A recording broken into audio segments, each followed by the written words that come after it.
tell you, after being out of the gym for 6 months, it definitely kicked my butt. But it was great to get back together with my girls. It's been like a few weeks since we've seen each other, so when you go from seeing each other every single day to not seeing each other at all, it definitely was, it was nice to see them and to work out. But upcoming video. Hey guys, so my name is Amanda and I'm doing obviously a nursing school vlog. I've been talking about it and getting recommendations, and friends from school are like, you're great, you're good with talking with people, and same thing with my family and friends. Like, just something that I've always wanted to do. Obviously, just never had it in me to do it. It's kind of hard to do things like this and to talk to the camera and, you know, obviously feel awkward and post it on YouTube, and, you know, it's just something that is hard. So today's vlog is going to be about LPN to RN. Since I'm already an LPN, I've been an LPN for about 4 years now. I graduated from Quinsig and I'm now back at Quinsig doing the RN program. But there's just a little bit of a twist to my story. Obviously, right now I'm in an RN program. Usually the LPN and RN are accelerated. They go a lot quicker, and they're usually at the nighttime, obviously, because as an LPN, you know, you work during the day and you go to school at night. So basically, this is the pros and the cons of being an LPN and going into an RN program.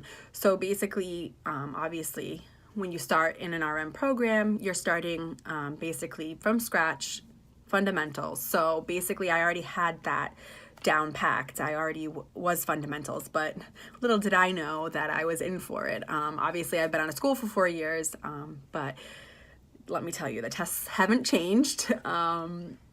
But in the LPN program that I was in, we did have a math class. So instead of having like a nursing concept classes, what they have in the RN program, I got math. And obviously that was a big help because math is obviously part of nursing for conversions and medications and things like that. So it helped out in that sense. But when I came to my RN program, you know, I thought that I was set. I was like, oh, I'm good with math. You know, I've done this stuff before, and little did I know I was in for it. It's definitely different.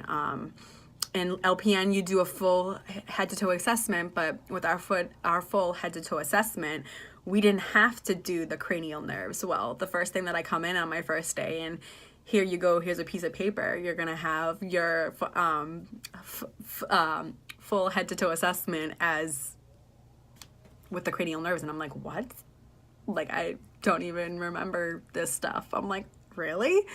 And then I got a bunch of other things, and obviously, like, you know, I have experience, but when you think that you have experience, it's not that much. And at that, when you have experience, people expect you to know more things, and you don't. And, you know, you're gonna fail them. Like, you're gonna be like, yeah, I know this, and then, you know, when you're starting to answer test questions, you're like, well, this is what I would do.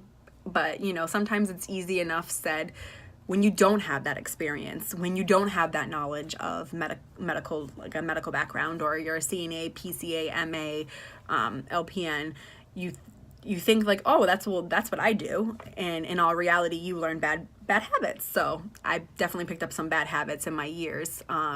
So definitely, schooling was different. Obviously the tests, questions were worded the same, and I always had a problem with testing. Even in my LPN program, it's one of those things like where there's 4 right answers, or you break it down to there's 2 not so right answers, and then there's 2 very right answers, and you have to pick and choose between the 2 of them.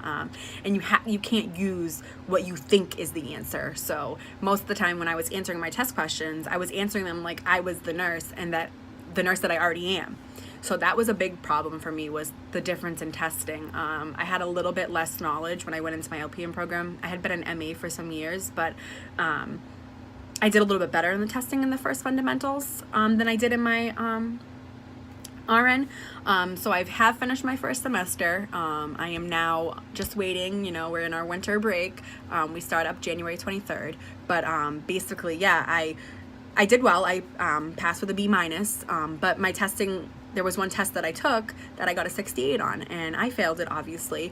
And I had a big problem with changing my answers when taking tests. So basically, I would go back and be like, ugh, I was between two answers, and I'd be like, doesn't seem right, but it could be right, but it wasn't right, and I changed it.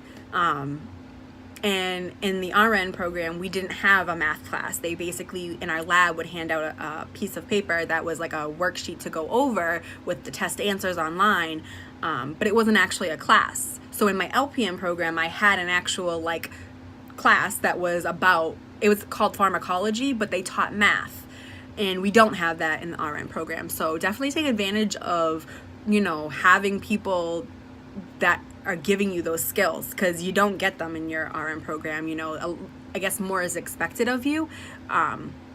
So in an LPN program also is only 11 months, and in some other programs they're 8 months, 9 months. It just depends on what type of school you go. If you go to a vocational school or you go to a community college, I think this is just a little bit difference. Like I think there's a few prerequisites that you have to do at the community college. So I did mine at a community college, so it took me 11 months to finish my LPN program.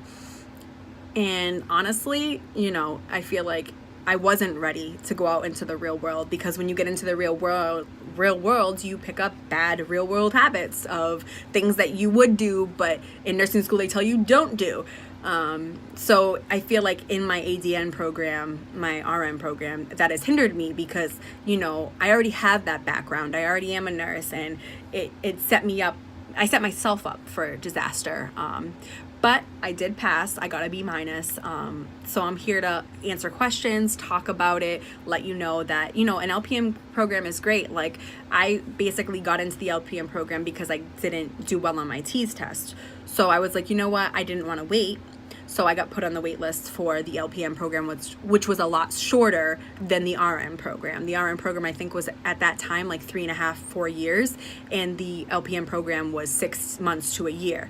And when I put myself on that wait list, basically I was called, I think like, I want to say like 2 months before the program started. So I put myself on the list and I waited less than 6 months, and I was finished in 11 months.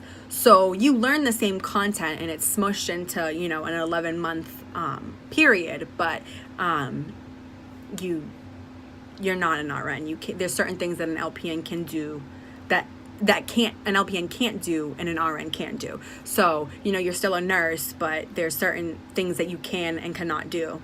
And now being in my ADN program and being out of school for 4 years, I was very rusty, and, you know, I wasn't going up to my fullest potential. So after my first test, I passed my first test with, I believe, a 78. And then my second test was where I got my 68. And I actually had changed my study habits. I thought I did more from my first test, but in my second test, I did a lot of changing of my answers, and I did a lot of second guessing myself and not going with my first instinct.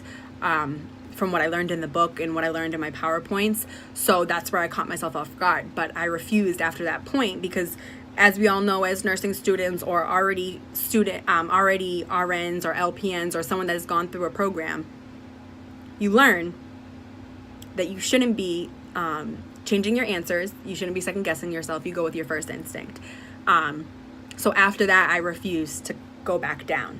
I refused to like fall off. I was like, I'm not giving up, because I got a 68. So with that 68, from there, I had 3 more exams, and then I had my final. So on my third exam, I studied. I basically, you know, tried my hardest to go over the PowerPoints and the chapter before, because it does make a big difference. And I also did a lot of testing questions, like and I got some books, Test for Success. I got NCLEX prep books. You know, they're all kind of the same basis, is that they want you to basically be able to answer the questions when you get to your NCLEX. So, you know, I've already taken an NCLEX. I'm an LPN. So you think like you're all set when you come into your ADN program, but in all reality, you're really not. Basically, I was not ready for my RN program, but let me tell you, I'm glad I did it this way, because if I would have went into the LPN to RN program, I wouldn't have been ready. I seen and talked to a few people that actually were an LPN and they went into the accelerated program, or they had a bachelor's degree, so they were able to go into the accelerated program. A lot of them actually were barely passing and had to move down to the day program, which would be the regular straight ADN program for RN, because it was double the work in a short amount of time. So they didn't get as many breaks. They didn't get as many opportunities that we got in the day program. You know, it was from 4 to 10, you know, Monday through Thursday, and they were going to class and they were reading, you know, 8 chapters in one day, or going over so many different things, and their tests were like a lot harder. They had a lot more content in them. And, you know, I thank God, because if I would have went into that, I wasn't even ready for fundamentals all over again, never mind going into an LPN to RN program and getting stuck. You know, you never want to fail in that aspect, especially when you think that, you know, like, and you kind of have to be like, oh, wow, like, I really wasn't prepared for this. And with my situation, I was supposed to get into the LPN to RN program and I didn't, but I got into the RN program, day program, last minute. I got in the week before. So everybody else started out on like a good note, where they were able to go to the orientation in May, and they were able to, you know, have all the time about their books and their clinical rotations and their labs. They knew all that stuff way before I did. I think I figured out my lab schedule and my clinical schedule maybe the day before. So it was very difficult. But let me say, there is a big difference. I did not do the LPN to RN bridge program, but from the people that I spoke to, 3 of them, 2 of them dropped down to the day program, and 1 of them was dropping down to the day program after that semester. But the 2 other ones couldn't even finish the program because they weren't doing good in their tests. It was just way too much content.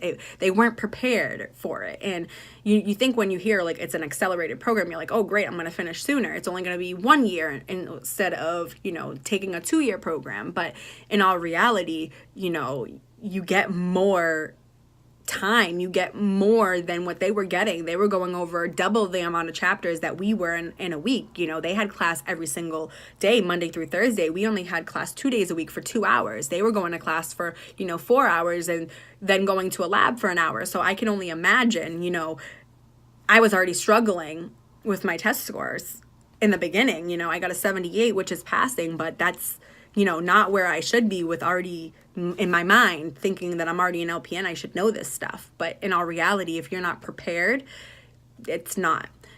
So with my 68, that brought my average down really, really far. And even going through the rest of the semester, you know, I had to really work really hard. I got 2 84s, and then I got an 86. And then on my final, I got an 82. So, you know, that's great. Everyone would be like, oh my God, that's awesome. Those are B's. But with that 68, I still was at a B minus. If I wouldn't have gotten that 68, I would have been where I was supposed to be. So, you know, you kind of get down in the dumps and you're like, oh, like, where am I supposed to go from here? Like, I'm already a nurse. I should know this stuff. This stuff should come natural. And it really doesn't, because what they're trying to teach you is what you need to know for the NCLEX. When you get into the real world of nursing, it's totally different. Now, I'm not saying go pick up bad habits or do things that you shouldn't be doing. I'm just saying that in real life, you don't have enough time. You have an 8-hour shift to do what you're supposed to do. You know, and you sometimes you don't have help. You're short-staffed. You have double the amount of patients that you were supposed to have. So it's totally different. But I'm just here to give experiences, life experiences. I'm an LPN, and it's not as easy as you think it is. And I don't feel like I was prepared to go out into the real world and be a nurse. Like, you have people's lives in your hands. You're supposed to be all of this. Like, you're supposed to be their nurse, but you're also supposed to be a listener. You're supposed to be able to understand. You're supposed to be able to critically think about symptoms, about like you're seeing things, and it really plays a toll. Like, going back to school actually stimulated my mind about, oh my God, like, so that patient, I would do this and how I would do things differently. And I'm going into my second semester med surg and maternity. I'm going to go in with a different outlook, different studying habits, different techniques, different things. I'm not going to go in as that I'm already an LPN. I'm going to go in as I'm a new nursing student and I'm starting all over again. Because when you have the mentality of already being a nurse and already thinking, like, not that you know it all, but you think that you kind of have that base, you don't. So I'm here. Questions, comments, like, share, please subscribe. If anyone has comments, questions.